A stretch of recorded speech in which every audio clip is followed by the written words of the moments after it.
I'd like to talk to you today about a thing called Mass Effect. It is a video game, but that's not exactly what I'm talking about, though it is relevant to this conversation.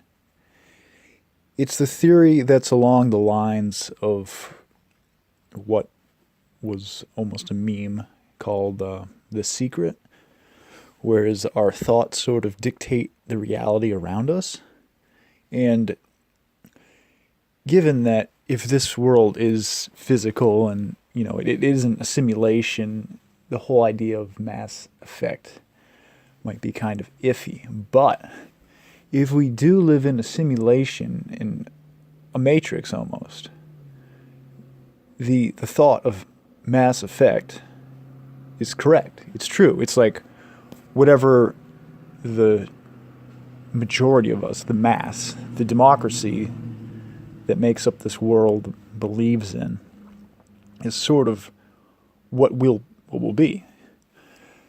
For like an example, like if we all believe outer space is real, it all of a sudden will be because it's an expectation. If it didn't exist, it would be jarring.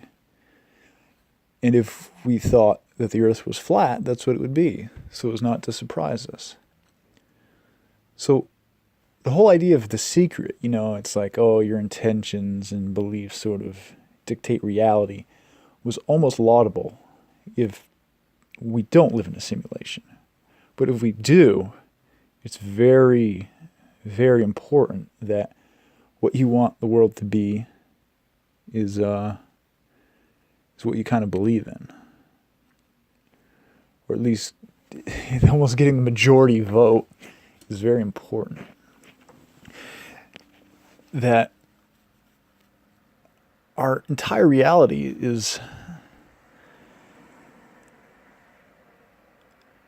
almost a reflection of the mind, or the mass mind of all of us. And almost what Mass Effect was doing, that video game, was sort of solidifying that idea that space travel is real. It's almost what masses do. You go to church, there's the mass. It's what the preacher programs all from the pulpit, what reality is. And that sort of follows suit. It's an interesting concept. It really is. I mean, because it sort of changes what, should you be worried?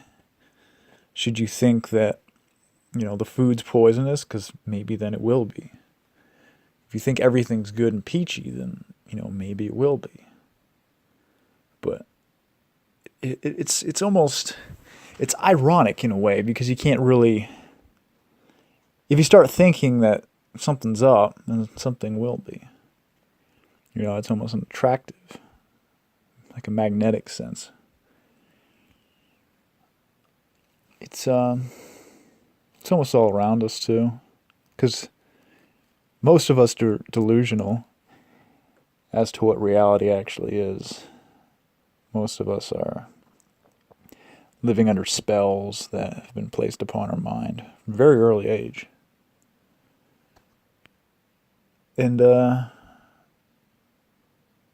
that's the key, This is just a dream, it's like you probably should sort of make it a happy one and not some sort of hell world, which can easily become if you have the masses believe a certain way. But it's interesting at the very least. It's interesting to think that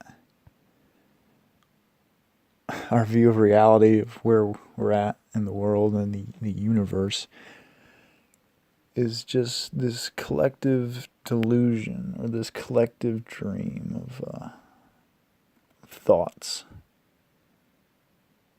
That it's what, television and the media does. It sort of enforces this belief of the world we live around, repetition, over and over again. But where we're at in this world, our place in it.